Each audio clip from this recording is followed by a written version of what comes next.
And today's training is really going to focus on part one, really focused on kind of the assessment and identification of eating disorders, kind of at intake. And today we're really going to spend time talking about if you are the primary outpatient provider, what are some interventions and just considerations as you're working with someone who is struggling with an eating disorder.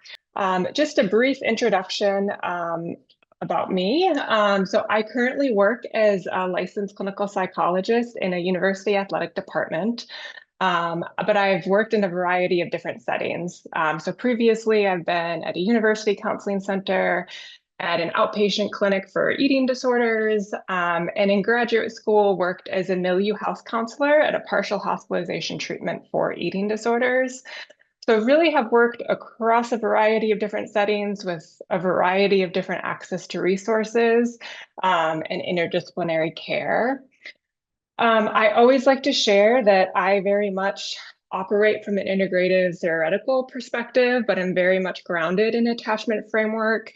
And so really thinking about internal working models and relational needs and how eating disorder behaviors are very often just an attempt to get a relational need met. I also integrate other third wave modalities that we'll be talking about today, ACT, DBT, as well as some of Neff's self-compassion work. I want to be really clear that this is just one perspective, that there are other evidence-based treatment for eating disorders that have lots of success. And so really just thinking about this as a sampling and a very non-comprehensive list of interventions and things to consider. This is my therapy dog, Della. She's an almost 3-year-old golden doodle, and she and I trained to have her become a therapy dog, and she comes to work with me about twice a week. So she is part of the treatment team for some of the individuals that I work with.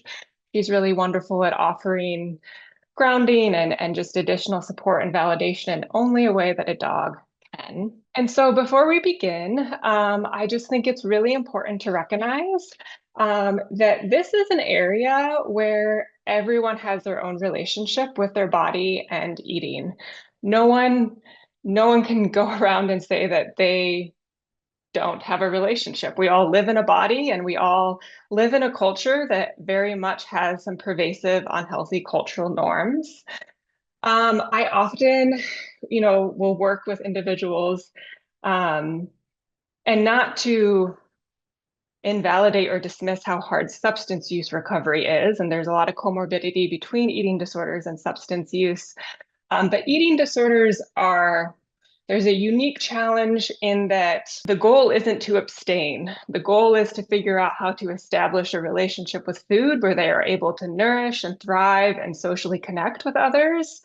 Because food is such a central part of connection and celebration in a way where someone struggling with a substance use disorder or addiction, the goal, right, is more harm reduction and abstinence for some people. And so they might be able to avoid certain triggers.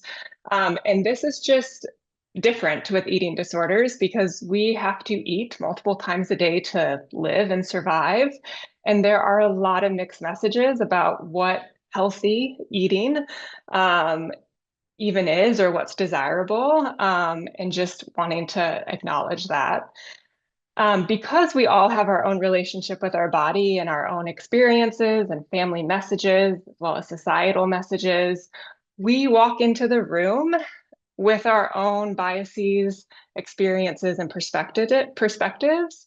And I think in this area, just like any other area of identity or presenting concern, it's important to be curious about how are we walking in a way that is treatment facilitative or treatment interfering and seeking consultation and or supervision as needed.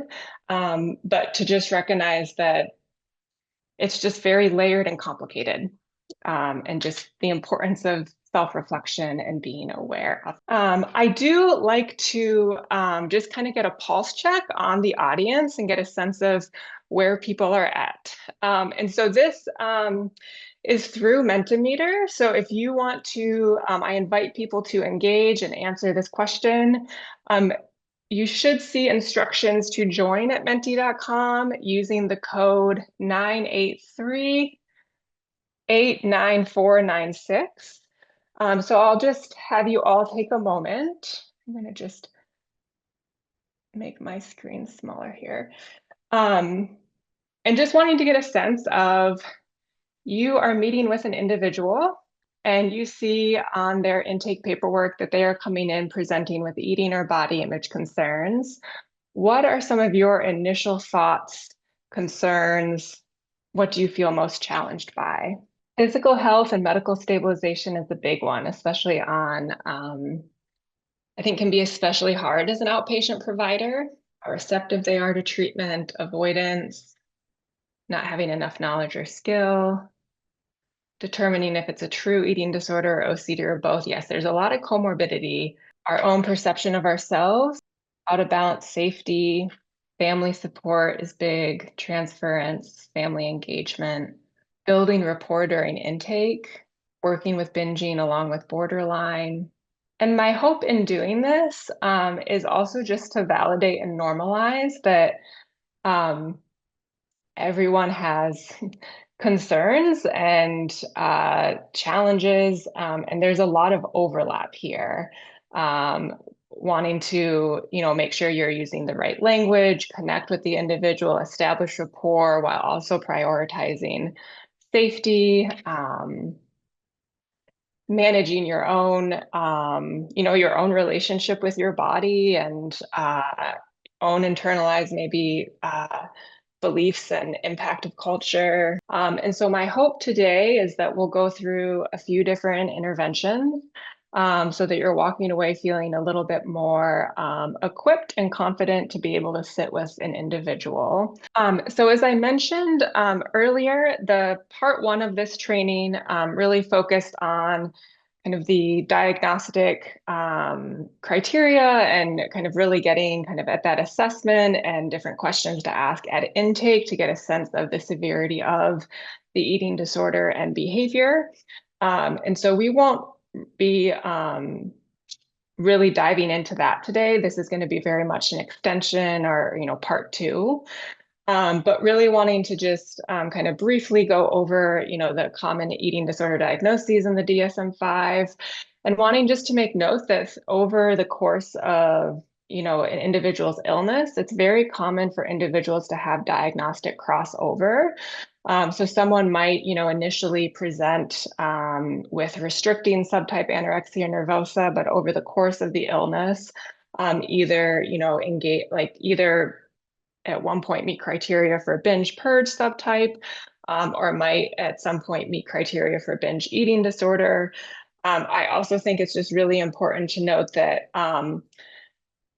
and I could go on a whole thing about the diagnoses, but I won't, but just that oftentimes someone might not meet criteria for bulimia nervosa, but they might be engaging in binge purging, but maybe not to the frequency to meet that criteria.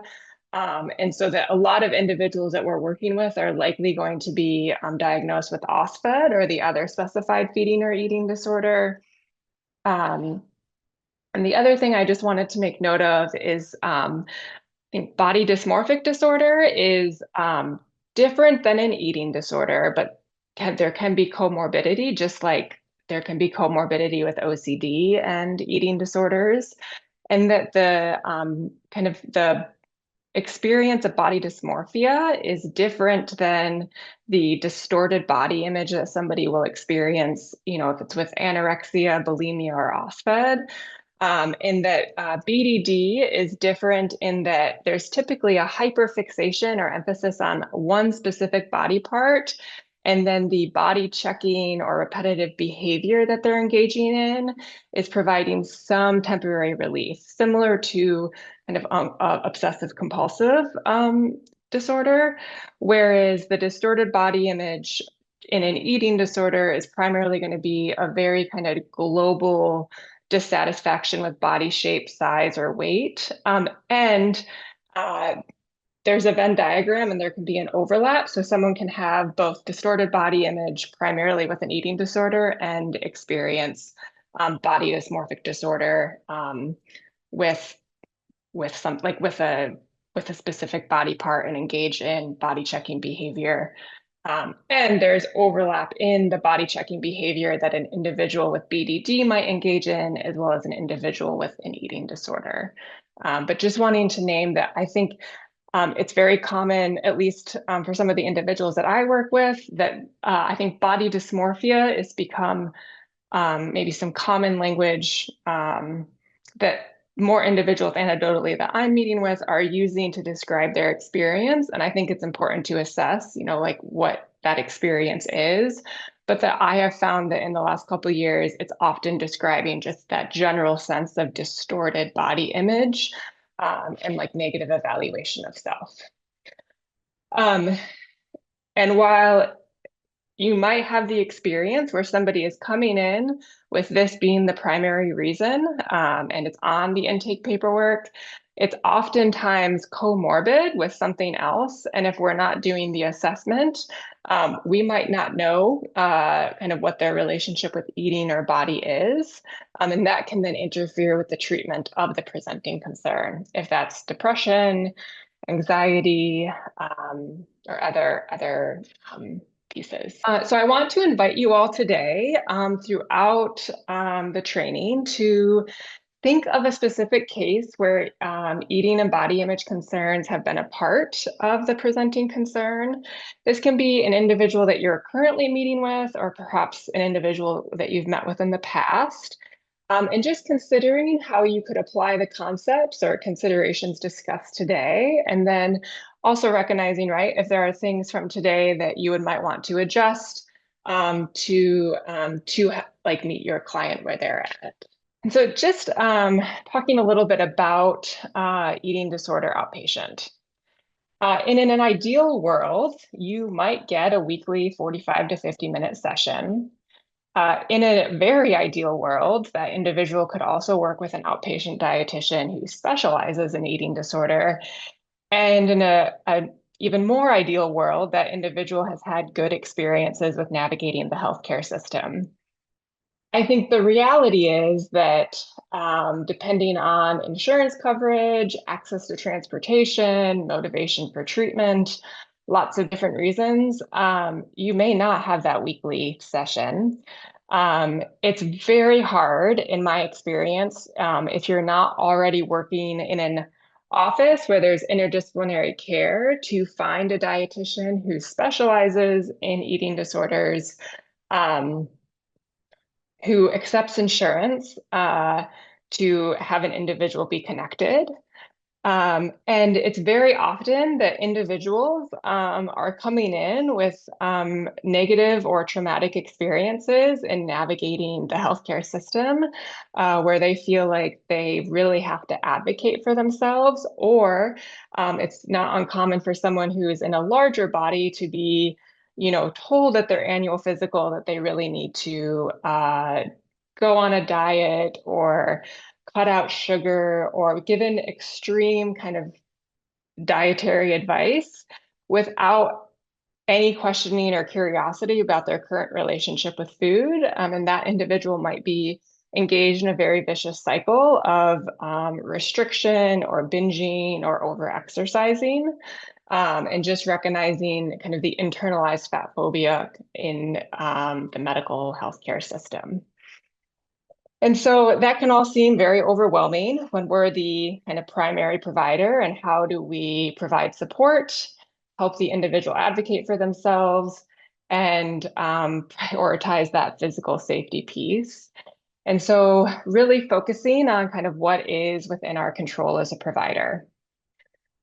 So establishing guidelines and boundaries, identifying shared goals, and assessing risk, both with suicidal ideation, non-suicidal self-injurious behavior, but also that physical medical risk that is related to eating disorder behavior. And so I think just to share some case examples, I think in establishing guidelines and boundaries, I have done this in the past with individuals who are coming in. I had one individual who was seeking outpatient treatment for the first time as an adult, previously had received higher level of care treatment as an adolescent, not by her choice, right? This was a parent's choice.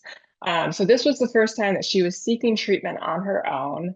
And I was very concerned because of she presented with very low weight and was reporting pretty high restrictive behaviors. That for her to engage in outpatient treatment, I would first have her, she would have to undergo like a medical evaluation to make sure that she was physically stable to engage in outpatient treatment. And so there is the NIDA website has a really good recommendations for like what does physically stable or medically stable mean for outpatient treatment in terms of, you know, kind of heart rate over, a certain amount, like resting heart rate, uh, blood pressure, and then really getting some lab work done to look at electrolytes, liver enzymes, and things like that. And so the individual that I worked with went to urgent care, got some blood work done, and she came back. She was medically stable enough to engage in outpatient treatment.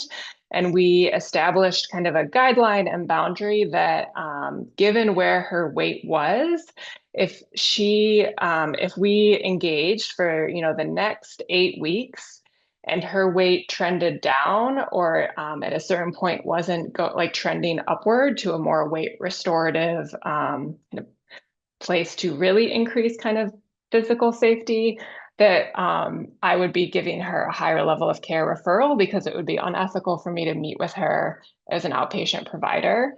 And she really just wanted to kind of give outpatient a try. And it felt really important to try to meet her where she was at because there was some level of motivation. And I was concerned, right? Because she didn't have a whole lot of support kind of on the outside.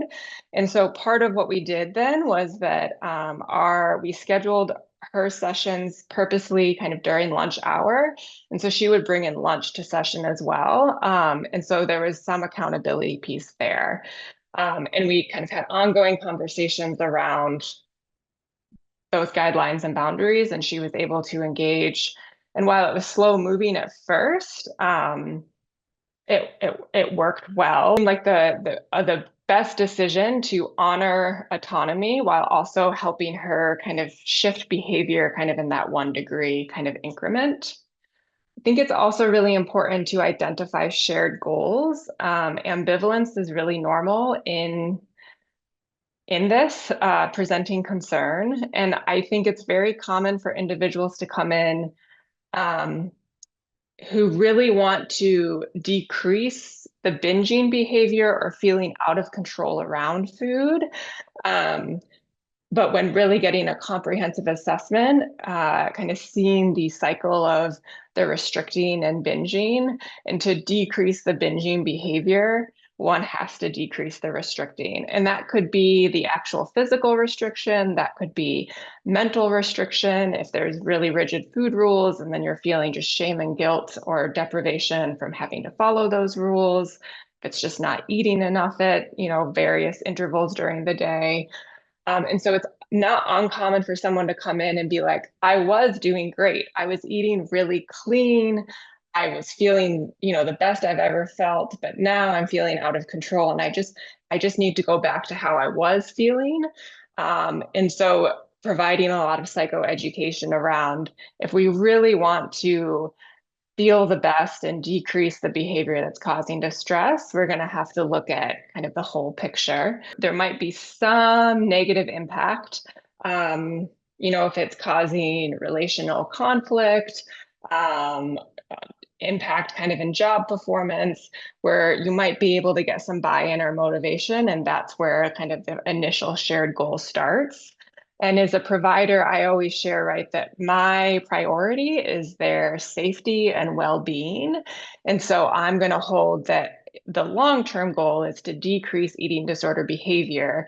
And I want to meet them where they're at and where they're willing to work with me to make those kind of 1 degree shifts of change. Just the importance of kind of the ongoing assessment of risk with the outpatient client that I worked with. And we had talked about a higher level of care referral and when that would happen. She did get, she went to urgent care kind of 1 month into our treatment to get another kind of blood work and just physical exam done. Because I really just wanted to make sure that she continued to be medically stable. Um, I think also just assessing or being curious about an individual's purging behavior and how that can sometimes be a form of non-suicidal self-injurious behavior. I worked with an individual where, we were able to develop this shared understanding that her binging and purging was very much a form of self-punishment.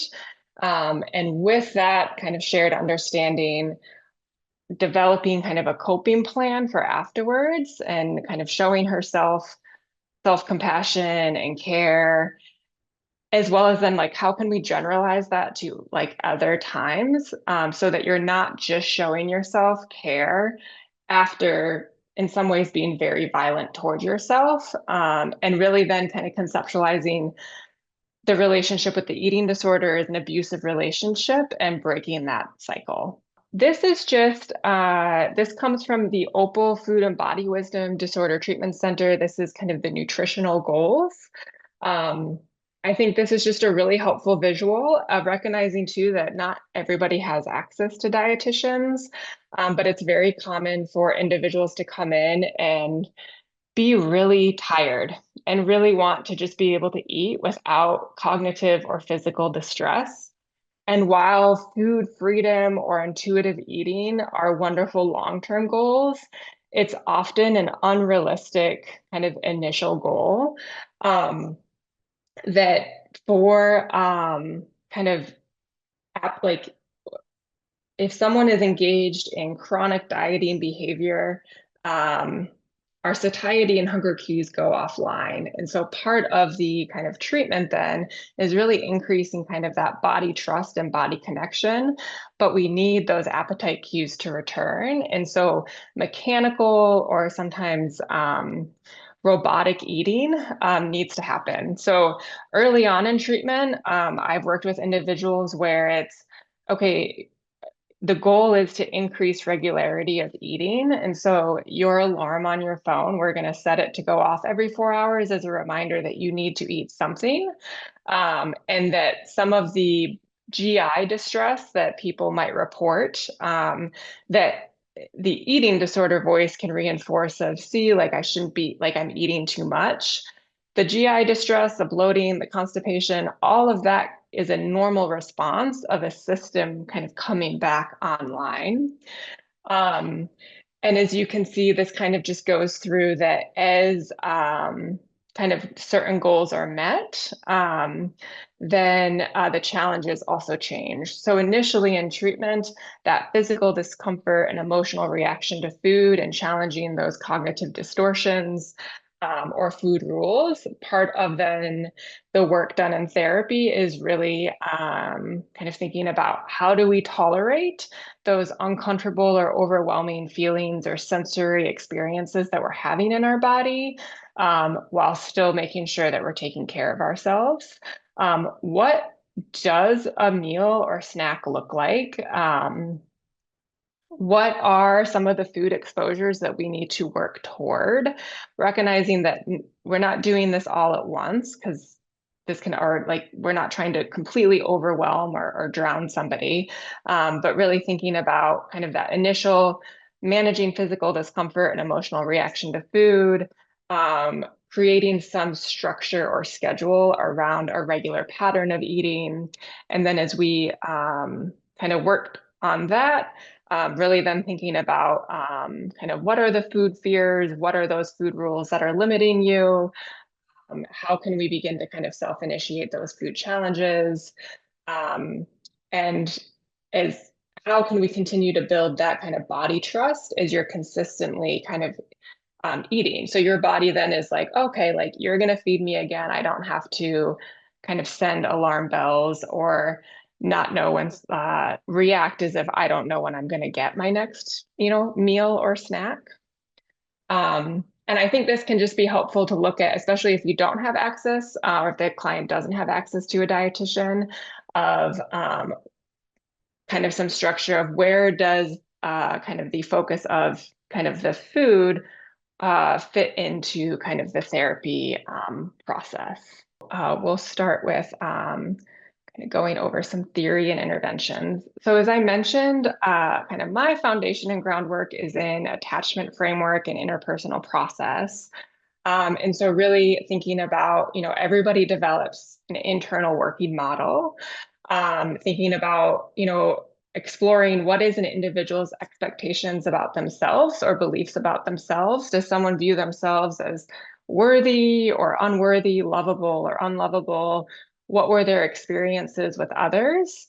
And at this point, how do they view others? Are others trustworthy or reliable, or to be kind of feared and kind of kept at arm's length?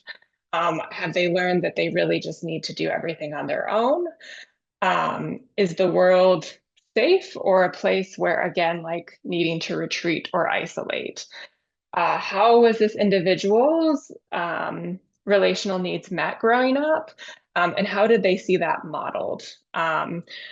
Interpersonal process therapy posits that eating disorders occur within the social and interpersonal context, and that the maintenance of the disorder or even the response to treatment is going to be impacted by important relationships. That's going to be important relationships that the individual has with, on the outside. That's going to be the relationship the individual has with themselves, the relationship that the individual has with you as the provider, and the relationship that they have with the eating disorder. And that if we can understand and conceptualize that the behaviors are occurring as a function to meet relational needs, I have found that that can be a helpful place to, one, have compassion and empathy of, let's honor that. Like, you have figured out a way for this time period of your life, could be years, that this has kept you safe in some way. This has met some unmet relational need, and we need to honor that before we change that. Of course, there's going to be some defensiveness if I'm telling someone or encouraging someone to basically let go of their security blanket. And so if we can develop a shared understanding of how is this behavior meeting an unmet need, what else can we do to meet that need, while also recognizing that whatever you replace that behavior with that is healthier, likely won't have that same immediate kind of impact. And that is something that, with repetition and positive reinforcement can slowly change and make the eating disorder behavior less desirable. More awareness that the behavior isn't meeting the relational need in the way that they thought. I think I'll often sometimes even kind of explore just from a self-determination theory perspective of, how is this helping this person feel a sense of control or autonomy over their life, a sense of mastery, a sense of belonging? Is this behavior that they're engaging in, is this a way to, maintain a close relationship with an important caregiver in their life? Recognizing that it's not uncommon for some individuals to have parents that have their own disordered relationship with food, and that this can be something that they have bonded or connected over. This just goes over kind of the expanded kind of model for eating disorders and looking at the role of individual vulnerability factors. And as the provider and working with the individual, really spending some time at the beginning of treatment, exploring kind of what the interpersonal problem or like focus is. And so is the individual experiencing a lack of intimacy, disconnection, really exploring kind of the social support and how they've either gotten those relational needs met, or like what are the unmet relational needs, and then how does then it make sense that yes, you are engaging in this to feel something.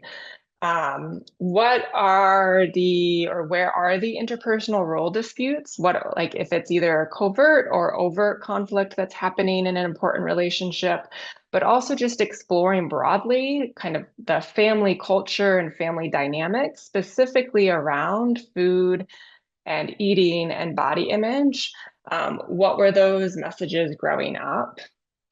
Thinking about the presence of role transitions when you're meeting with the individual, are they currently navigating, a life change, a new job, a new child, a new relationship, recognizing that while these can be, good stressors, that these can also be areas of vulnerability for relapse. Or for kind of worsening eating disorder behavior if someone is actively struggling with an eating disorder.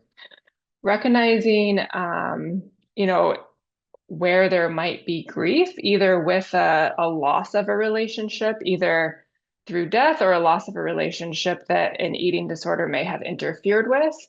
And also recognizing that there can be a lot of complicated grief as the individual is struggling with choosing or engaging in recovery and letting go of the eating disorder. We'll talk in a little bit about how it can often be helpful to kind of make the eating disorder voice its separate entity. And I've had some individuals really describe their eating disorder as their only lifelong friend, the thing that has made them feel safe and valued. And so, of course, there is going to be feelings of grief if this individual is choosing to kind of tip their toes in recovery of what does that mean then to let go of my only lifelong friend where I have felt valued. There's going to be complicated grief there. Thinking about through like life goals and values and how, like the eating disorders can interfere with future life plans and how is like the kind of the cost and benefits of maintaining this eating disorder, or I'll sometimes just start using the language that the person is using. So maintaining this friendship that you have, while it feels good maybe in the moment because it's familiar, how is this interfering with your lifelong goals of starting a family? And sometimes, this can be referred to as you can, maintaining the eating disorder, you're basically choosing to live your life kind of in this grayscale, and choosing to kind of dip your toes in recovery, fully engage in it. It's really scary, totally out of one's comfort zone. It's going to be overwhelming, which is where emotion regulation and grounding is really important. But you're giving yourself the opportunity to really think about living a life in very vivid, full color, or understanding, eating disorder behaviors as a way to manage unmet relational needs, or meet relational needs. I want to invite you to consider your case again. And again, this can be somebody that you've worked with previously or someone that you're working with now. But how do you view the individual's eating disorder behavior helping meet a relational need? Eating can be, very self-soothing and can be very emotionally regulating. Um, and recognizing that that inherently is not a problematic thing.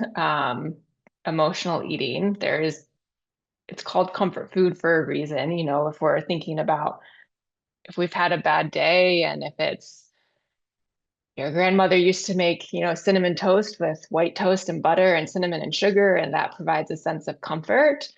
And recognizing when, if we don't have other tools to feel that sense of comfort or to self-soothe, it becomes problematic. Supporting olfactory hallucinations connected to a trauma, so maintaining that kind of connection.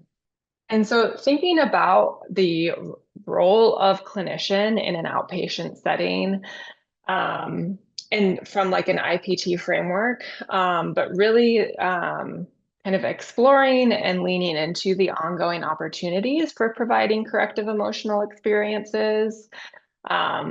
Della's very good at this because she will just provide affection and empathy just in her eyes.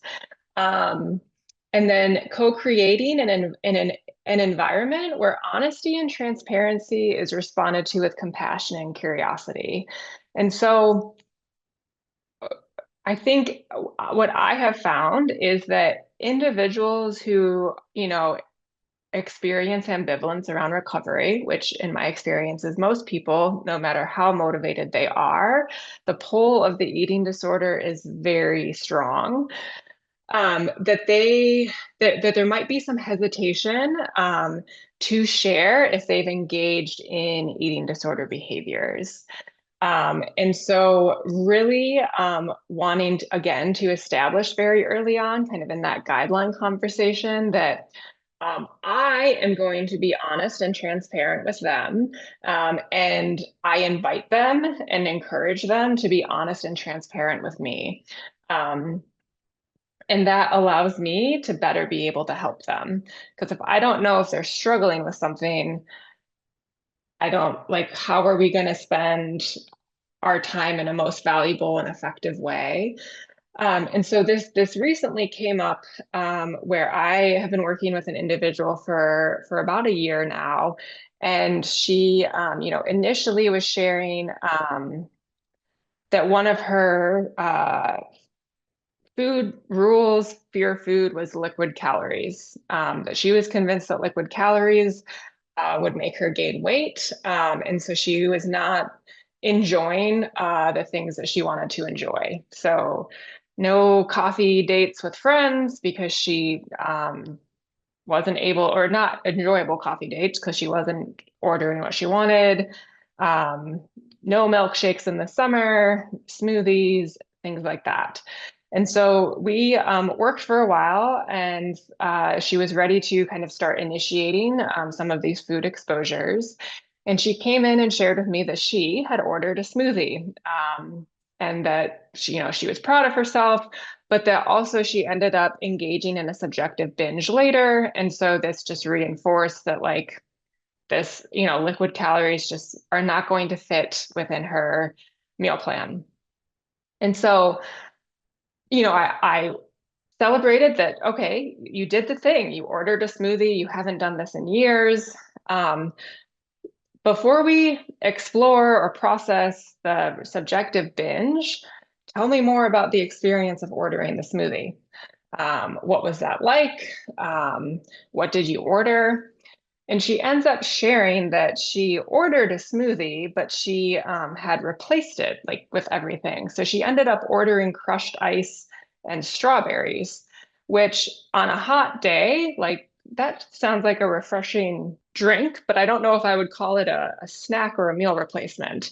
And so when she then felt hungry, not too long after having this drink that she ordered, that caused her a lot of anxiety. And it felt like, well, it wasn't time to eat again. She shouldn't feel hungry. She just had liquid calories. And so she ended up delaying eating and then was even hungrier and ended up engaging in a more subjective binge where she felt very out of control with eating, but also was having a hard time even checking in with herself about what would feel satisfying or filling. And so we were able to kind of explore, like, yes, the subjective binge is distressing, but that wasn't the primary eating disorder behavior that she engaged in. That it sounds like in lots of ways, the eating disorder ordered the smoothie. She didn't order the smoothie. And so what would it be like to go back as her and really think about what she wanted in the smoothie or what she would like to try in a smoothie? Um, and then see kind of tolerate the discomfort of feeling full after an actual satisfying smoothie and check in with herself then. And so, inviting her to actually share, like being curious about someone's experience when they're engaging in a food exposure. I kind of go back to like, I really want it like in a vivid, I want the whole experience to be able to process with the client, to celebrate, to identify what were the challenges, to identify the strengths, what went well, but also then in instances to identify, well, it sounds like the eating disorder was driving the bus in that moment. And let's try this again, and I can respond with that compassion and curiosity. Because I have found at times an individual may not share that they're engaging, out of concern of not wanting to disappoint you as the provider, not wanting to get in trouble, or like the eating disorder is really driving the bus. And, you know, quasi recovery is often a phrase used of, well, I'm doing enough and it looks like I'm engaging in recovery, and the eating disorder is also getting fed in some ways. And so I think that you can offer that compassion and curiosity and hold the client or hold the eating disorder accountable. Um, I think in the ongoing opportunities for providing corrective emotional experiences, um, thinking about the same client with the smoothie, she had an experience, some of the kind of family culture and dynamics that we explored was recognizing that, growing up she was the unidentified patient. Her younger sibling was diagnosed with pediatric cancer and engaged in treatment. So you can imagine a lot of cognitive and emotional and physical energy went toward making sure that her younger sibling was healthy and good. She began engaging in her eating disorder, binging, purging, restricting, as a form of trying to establish a sense of control, to kind of manage her feelings related to her siblings' diagnosis and prognosis, as well as navigating her first romantic relationship that wasn't very healthy, all in the midst of COVID. And so when she initially reached out for help, she went to her parents, and her parents were in a place of, I don't understand that. Like, just eat your lunch. Your sibling is navigating this life and death situation. Like, just get over it. Um, and so, internalizing this of like, okay, like I'm not sick enough for help. I'm not, like this is just something that I need to figure out on my own. And so as an adult, when she connected, she decided to share with her mom that like she had engaged in treatment and she was seeing the benefit and she was noticing just some relief, some more food flexibility, and was really hurt in the very kind of dismissive response that she still received of like not understanding this. Like this is not visible in the way that her sibling's condition was visible. And like, how is this still a thing that you're dealing with? And so in our time together, then really being able to provide kind of that validation of this is like your physical, cognitive, emotional struggle around food and body is real, and it's taking up so much of your headspace, impacting your quality of life and relationships, even if it's invisible to some of the most important people in your life. And there's going to be grief there because you want your mom to be able to respond, and just recognizing that she does not have the capacity to be the support person that you need in this area. Um, and so again, as you can see, like I really explore kind of the family culture and dynamics and how that's then impacting one's relationship with self and their self-treatment, and ways then that are 45 to 50 minutes, if it's once a week or every other week, can we start to shift that self-treatment? Um, so a body timeline is something that I often do in the first phase of treatment after some initial rapport is established, but I think this can also be a great way to assess and gather further information. I often present it to a client as a living document. So it's something that you can bring out session after session. You don't have to complete it in one session, but we'll often just have like some paper available, some colored pencils and markers, and invite somebody to think about their relationship with their body, kind of chronologically. And when some example, like just open questions. When did they first become aware of their body?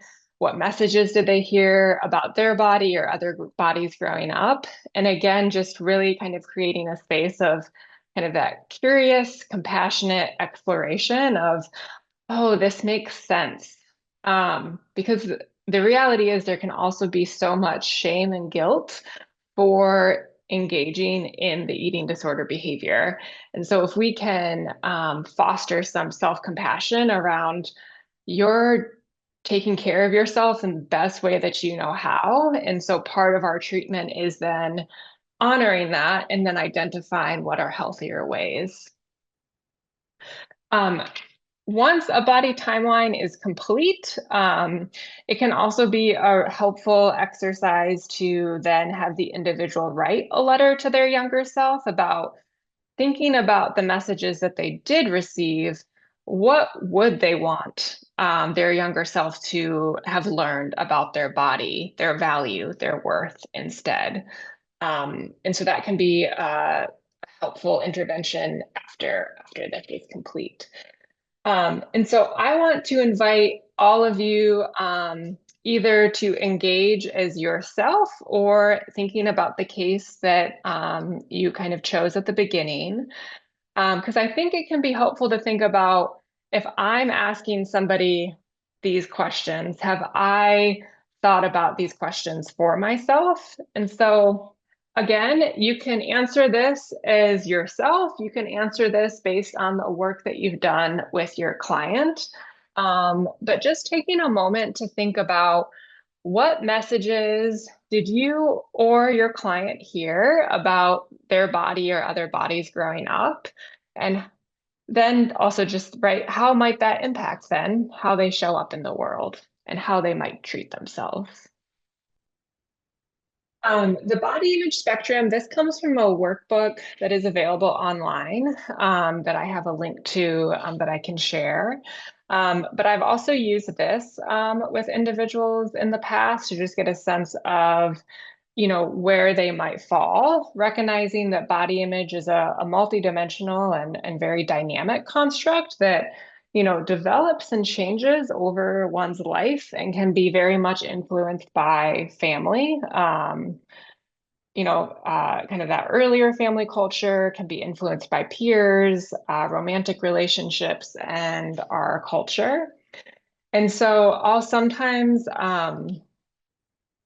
invite somebody to kind of think about where they fall most often on the spectrum, recognizing that body image really encompasses how one perceives themselves, feels about themselves, thinks about their body, as well as then how they view their overall body shape, size, and weight. Perceived physical attractiveness, and then emotions associated with the experience of being in their body. And so this is the spectrum, and then recognizing that everybody has different definitions of these things. The authors share these definitions of what kind of the body respect, body acceptance, body appreciation, body peace, body confidence, and liberation means. I think it's really important to recognize that we can have our own definitions. And so if I'm using this with an individual, I'll share these kind of definitions, but I'll also invite, like, we can create our own shared definitions of, like, what does it mean to respect your body? What does it mean to accept your body? What does it mean to appreciate your body or experience body peace? What would it mean to feel more confident in your body? Or what would it mean to really kind of feel liberated in your body? Again, so I invite you to engage in the body image spectrum. So again, you can participate as yourself, or you can participate as where you imagine if you were to offer this to a client, where your client would put themselves. Some other questions, and this is all kind of part of the body image workbook, but some other kind of open-ended questions that I think can be helpful to talk about with an individual is just what is it even like to look at the spectrum, recognizing that the way that we feel about ourselves, perceive ourselves, think about ourselves, that is going to fluctuate on a day-to-day and sometimes on an hour-to-hour basis. but that our body itself doesn't actually change that much on a day-to-day basis. And so what would even just kind of that knowledge, I think can be really important to kind of normalize and validate that our feelings about ourselves and our body can change and fluctuate sometimes wildly based on the kind of day that one might be having. Um, but that our body doesn't actually change. Our body is on that day-to-day basis. And the constant in life is that our bodies are always changing, which can be overwhelming, I think, for some individuals to hear or sit with. But I'll sometimes invite an individual to think about, okay, so here's, what these authors have kind of put on the spectrum. Are there things that you would add or change that if these don't capture your experience of your body? And then thinking about where you might be today or where you're most often right now, where would you like to be? And if we're even just thinking about moving up, just one kind of aspect on the spectrum, what would need to change to feel a little bit more body respect? What could be a way to show your body respect? And also just then inviting a conversation that might just start with like, well, let's look at like your sleep hygiene. Regular sleep is a way to show your body respect. Are there ways to show your body respect almost in a external way to then slowly start to increase a more kind of sense of internal body respect? I often will explore too if there's somebody in their life where like is there somebody in their life that can be a role model, and not like in a I want to look like this person, but is there somebody in their life that is a role model of more, flexibility or freedom around body image and eating. Someone who maybe is closer to that body confidence or body liberation, or in some ways, I'm not like smashing kind of societal ideals. That's not always present in somebody's life, but I think it can be useful to explore if there's somebody that they can look up to. And in some ways, even if that person is in their vicinity, sometimes engaging in body doubling, and having that, like going out to eat with that person or just spending time with that person can be a helpful way of increasing support.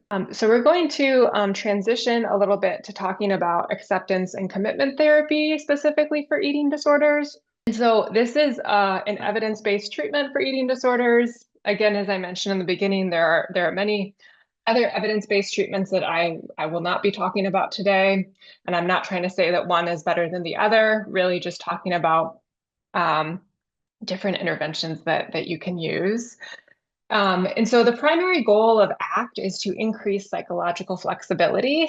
And as you can imagine, someone who is actively engaged in an eating disorder is not going to have a lot of psychological flexibility. As someone mentioned earlier, there's a lot of rigidity around those cognitive distortions, body image distortions, and internalized beliefs.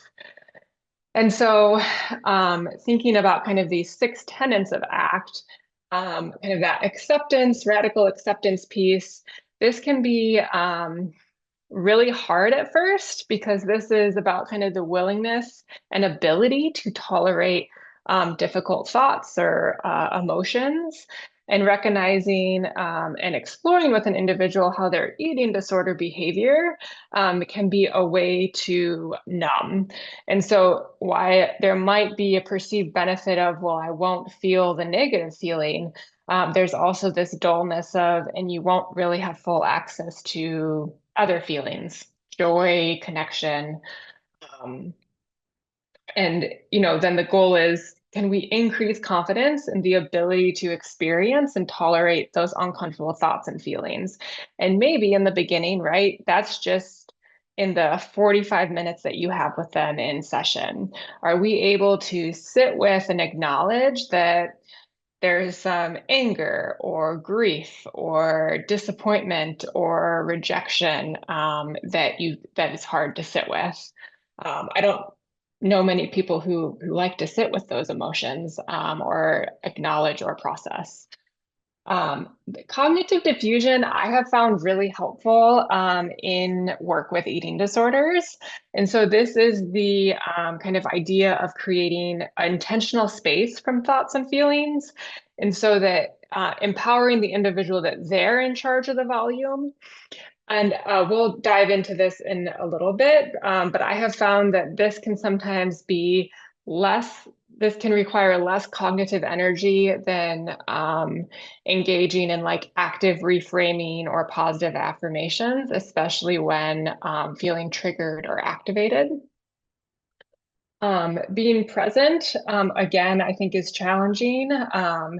And is a really helpful skill to build in terms of just being like in the here and now and being where your feet are and acknowledging your experience in the moment.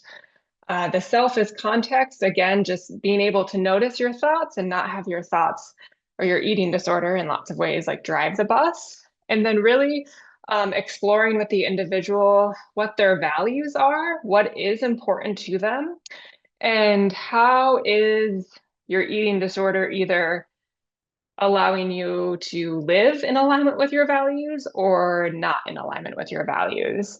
And so often I have found that like if an individual has value of like connection, community, family, there can be some kind of motivational interviewing buy-in about how the eating disorder is actually a barrier to living more in alignment with their values. Um, I have used the phrase before with an individual that let like if their value is like connection, family, friends, time with loved ones, that it's actually healthier to eat ice cream with a friend or a family member than broccoli alone. And again, right, there's nuance. You can't eat ice cream every day for every meal, but that there's a lot of research on loneliness and the impact on cardiovascular health, and just recognizing how isolating eating disorders can be, that if you're invited out, it is actually healthier to go and be able to connect and celebrate. And maybe food, you know, as part of recovery, food becomes less of the focus, but to just be able to be present and enjoy that moment with a loved one. And then thinking about, you know, what are the things that are important to this individual and how is the eating disorder helping you pursue those things or hurting you in pursuing those things? And so thinking about implementing cognitive diffusion. And so the goal is to really shift attention away from the content of the thoughts and really just kind of being able to look at the process of thinking. And I have found that it has been helpful in if somebody is triggered or activated, they're often then kind of in this hypervigilant fight, flight, or freeze state. And so in those moments, it can be hard to access kind of reframing or a positive affirmation. And it can feel more accessible of, can we just increase some space? And so as we think about an individual gets triggered, and so kind of just walking through an example, somebody sees a photo of themselves that they feel like is not very flattering and they start to really nitpick at it. This can spike their anxiety, worsen their mood, and the thoughts can become very one-sided and extreme and very loud. So it can be hard to really take perspective. Um, I have had individuals describe themselves in photos as, you know, I am gross, I am disgusting, I am boxy. And you can hear in that the themes of both kind of the extreme kind of overwhelming feeling, but also this sensory experience of being in one's body that feels overwhelming and uncomfortable for a host of reasons. So kind of wanting to like get out of their body. And then, you know, following that, it's very easy to kind of get lost in this thought. And so if you kind of take this example of somebody sees a photo of themselves, let's say they took a break on social media and were scrolling and saw a friend post themselves, all of a sudden it's really hard to then refocus or reshift to whatever they were doing or to be kind of in the moment if they were kind of at a social kind of setting to want to connect. Oftentimes, when someone is experiencing kind of a fusion in thoughts and feeling triggered, they want to isolate and really engage with the eating disorder. And so a couple different kind of thought distancing or cognitive diffusion examples. I originally had this on a PowerPoint and it was nice because I was able to do the animations. But the first one is I will often have an individual take a repetitive triggering thought that they have. Um, and so this could be like I am gross, and I need to act on that immediately. My eating disorder is telling me that I need to, um, skip lunch or avoid going out, and I'm going to eat by myself. And so if I have, like, sometimes I've had a whiteboard in my office, sometimes I'll just have an individual take a piece of paper and if I don't have a visual, I'll literally kind of use my hand and my face with the idea that the initial thought is, I am gross. It's like right here. You can't see anything out of that. You can't do anything with that. You have to, it feels like urgent and you have to act on that thought to then putting the stem in front of that of I am having the thought that I am gross. Even just labeling this is like, this is just a thought. It doesn't make it true. It doesn't mean that I need to respond to it immediately. It's an uncomfortable thought. It's going to cause some uncomfortable feelings. And maybe like I kind of just, having a creepy crawly sense in my skin, but like I've got some space to then I am noticing that I'm having the thought that I am gross. So creating even more distance between that initial thought and yourself, kind of that eating disorder voice and yourself.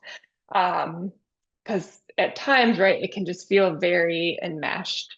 And so then with that space, then that gives us a little bit of time to think about, okay, do I want to continue to engage with this thought? Can I put this just over here? And if in 15 minutes I'm still feeling that way, maybe I can revisit that.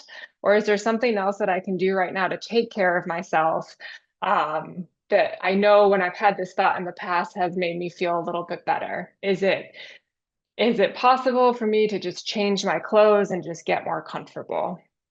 And so oftentimes I'll have the individual will come up kind of with a list of some of those repetitive triggering thoughts and on index cards, kind of write this out so that they have that visual cue as a reminder when they leave the office. I think another example would be naming the story. And so again, just thinking of repetitive thoughts as familiar stories, and then just being able to name it as that story. If it's the I'm unlovable story, the I'm a failure story, I'm gross story, and then intentionally practicing like, okay, once I name it, I'm not going to give it more attention. I'm not going to write another chapter. I can even visualize like I'm going to close the book. I might not know what other book or story to pick up, but I'm just going to imagine closing the book. I think it can also be really helpful to really differentiate and separate the eating disorder voice from the individual. And so just validating that eating disorders are going to have lots of repetitive stories. I don't deserve to eat. I need to work out today to earn my food. My eating disorder is in charge. I am only worthy if I will start over again tomorrow. It can go on and on and on in this very vicious cycle. And so some individuals have found that just naming the eating disorder voice can be a helpful first step of getting some separation. I also have found it really helpful to explore with the individual if that eating disorder thought, voice, kind of internal belief, if that sounds like someone they know. Does it sound like a caregiver that they've had in the past? Does it sound like another important relationship? Is the treatment or behavior that the person is engaging in? Is the individual, is the patient still acting like that caregiver or important person is in charge? Is that helpful or harmful for them? Is that individual treating themselves like they were treated by that individual? Is that helpful or harmful for them? And so again, just creating a space for a lot of curiosity and exploration, because without it's really hard to change without having a sense of what is driving this and how has this functioned for you. And it's really scary to change if we're basically in the dark and then going to another place that feels even more in the dark, but it's an unfamiliar darkness. Um, Another helpful skill building technique is urge surfing. This can be um, really helpful specifically for binging and purging. This is really going to kind of thinking about the tenets of ACT. This is really having someone practice kind of that radical acceptance of uncomfortable thoughts and emotions and being very present with their experience. And so it's the practice of noticing that you have an urge to engage in eating disorder behaviors. And this is often described, especially like with the binging and purging, that there's no control. I just like it was this compulsive need. And some people, may even describe blacking out until the binge and purge is over. And so recognizing that urges are part of the human experience, they will occur. And an urge is going to have this buildup, a peak, and the runoff. But what typically happens is that an individual is going to respond to the urge at its peak. So the urge goes away, but the individual doesn't have the experience that the urge does dissipate over time, nor do they have the confidence that they're able to tolerate the urge because they're engaging with it at the peak. And so it can be helpful to there's lots of different kind of handouts, but really thinking about kind of the analogy of an ocean wave, and that to urge surf, you're really just riding the wave through delay, distract, and decide. And so I'll often start with just recommending someone to set a timer on their phone. I have worked with an individual where we have started with 1 minute, with the goal of for 1 minute to not respond to the urge and to check in with yourself then at the end of 1 minute, like how is that urge feeling? How are you feeling? Do you think you could go for another minute? Is there something that you can do to distract yourself?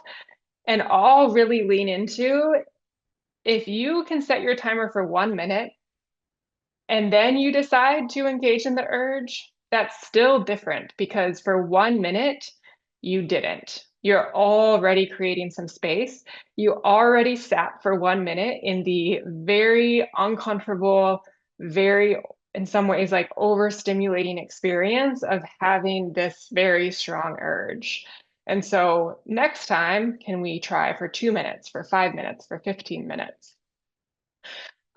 It can be really helpful to really identify in session with an individual, what are they going to do in that distraction time?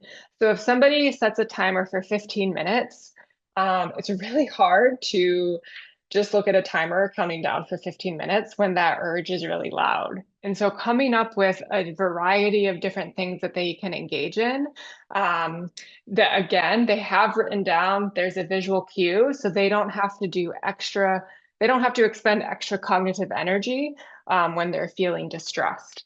I have found for some individuals, it's really helpful to kind of brainstorm and think about what are activities that keep their hands busy. Is that, I've had one individual, is it painting nails? Is it taking a cold shower and kind of using, just that temperature and kind of washing your body, putting lotion on, and then checking in with yourself and kind of seeing where that urge is? Is that knitting or crocheting, is that sometimes it's helpful for individuals just to change the environment. Are we able to get out of the room that you're in, take a walk around the block, take a walk up and down the stairwell, and then come back and decide when that timer goes off, what would you like to do? And really kind of talking about like, if somebody decides to engage in that urge at the end of the 15 minutes, there's no shame in that. We're working on building a skill. So if you don't experience, complete remission over, after one rep, like that makes total sense. Most people don't experience success after doing one thing one time. And so that this is just part of kind of a building block and building confidence. Sometimes if somebody has like, again, and this can be, some of the handouts are really helpful at this with the decision point, even if it's kind of prompting the individual to reflect on what are the pros of engaging in the urge, what are the cons or cost of engaging in the urge, are there reasons that I don't want to engage? What are my larger life goals? Kind of that kind of values alignment piece. Does this urge take me closer to my values or further away from my values? But again, I think it really just depends on kind of where your client's at. And so sometimes it can be helpful to have kind of a visual, like here are some questions that I need to engage in to make that decision.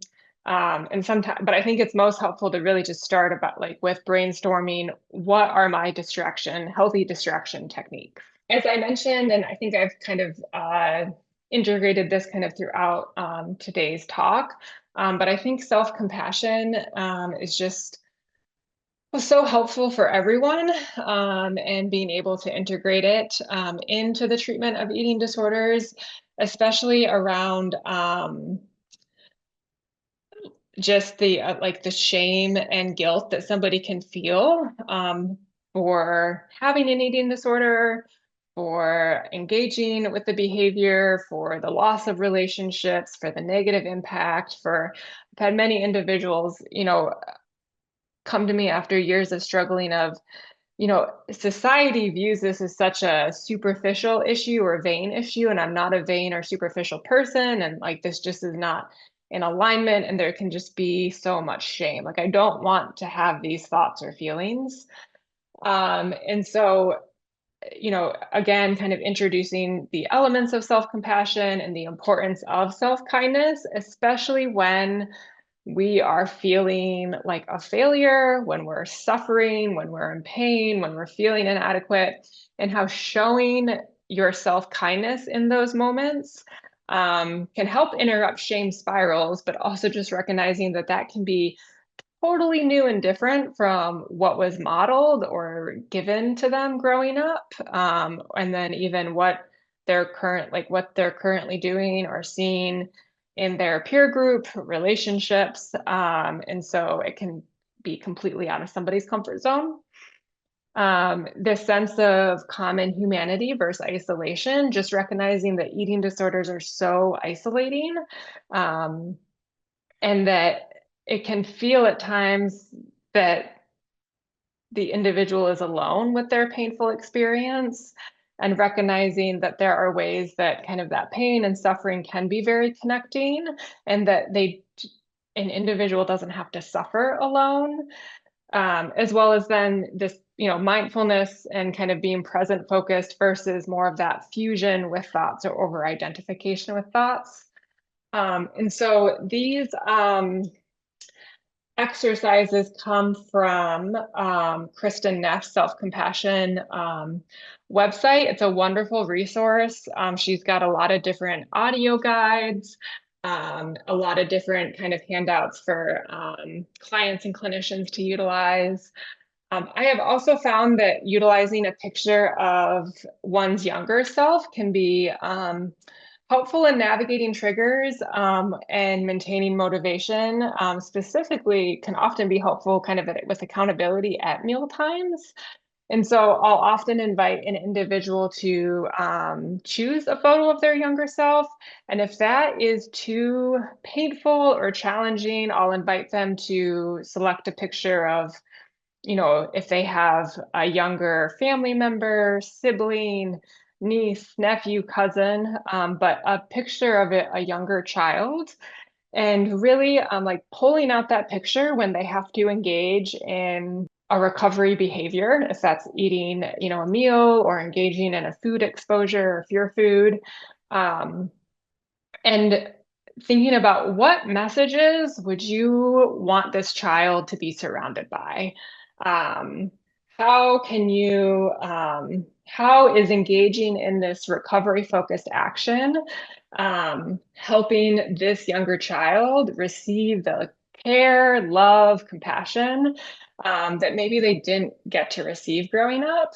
And in lots of ways, yeah, just showing attention kind of to our inner child and treating kind of the younger self with that care and compassion. And that is at times going to be through nourishment. And it might be nourishment with food that you grew up feeling or believing was not nourishment. This quote from Tina Fey is from her book Bossy Pants, which was published in 2011. And I think looking through this quote, it's, that was almost 15 years ago. And if anything, I think it has just become more pronounced that there are just so many different competing, contradictory messages around what is healthy, what is normal, what is wellness versus what is diet culture.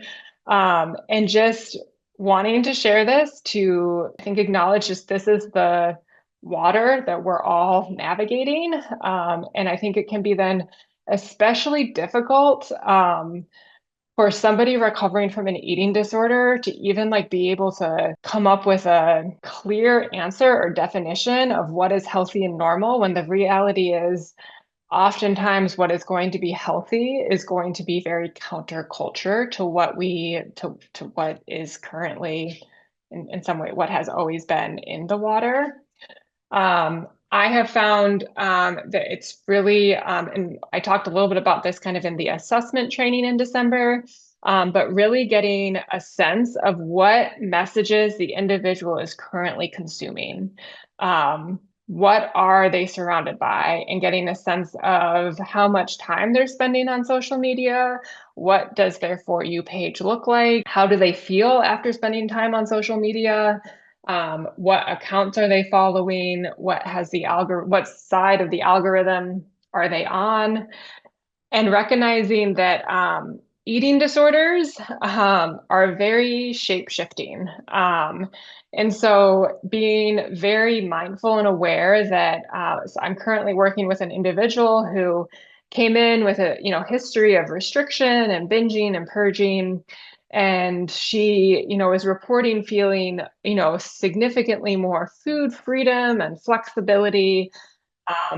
But she's also become very hyper focused on the number of grams of protein that she's eating each day and making sure that she's engaged in strength training a certain amount of times per week. And I want to be really clear, right? I don't think there's anything inherently problematic with strength training or inherently problematic with making sure that you're getting enough adequate protein, and being really curious with her about how is this just your eating disorder wearing a different costume? Because, over the past 2 months, like you're, eating a chocolate protein bar when you want a brownie. So maybe you're getting some fix of chocolate, but is that really satisfying? Like maybe there are times where that makes sense because you're in a rush and you need something that is just more, won't maybe give you the sugar crash that a brownie will give you, but does the brownie flavored protein bar, every day for your afternoon snack, is that really healthy, or is that just a different kind of rigidity that you're falling into? There was a lot of work done on decreasing the calorie counting, which is great, and I'm happy to hear that that's not happening. And I'm concerned and a little curious about like what is the function of the counting of the protein grams? Is that hopeful? Is that harmful? What happens on a day when like you just want some pasta for dinner? Um, are you able to do that? So let's be curious, like how, yes, there you have increased some flexibility, you're doing some things differently. And let's just be aware of where the eating disorder might be lurking in the shadows.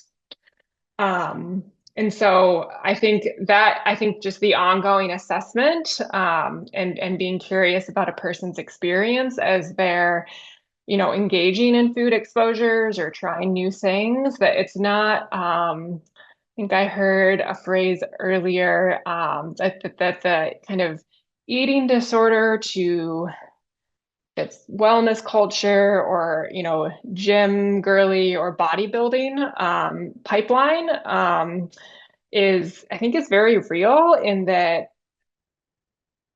that can be a very socially appropriate kind of celebrated way, and externally objectively or people view that as in some ways there can be a lot of morality around what is morally good and morally not good, and yeah, I could go off on a whole tangent, but I won't. But I just wanting to really acknowledge kind of diet culture and wellness culture and the commodification of it and the amount of money that people can spend to look and feel better. And also being then curious about, hey, if you're spending money on, I had a client once who was spending a significant amount of money on muscle eggs, which was something that was popular at the time in the bodybuilding world, and it had more protein than regular eggs.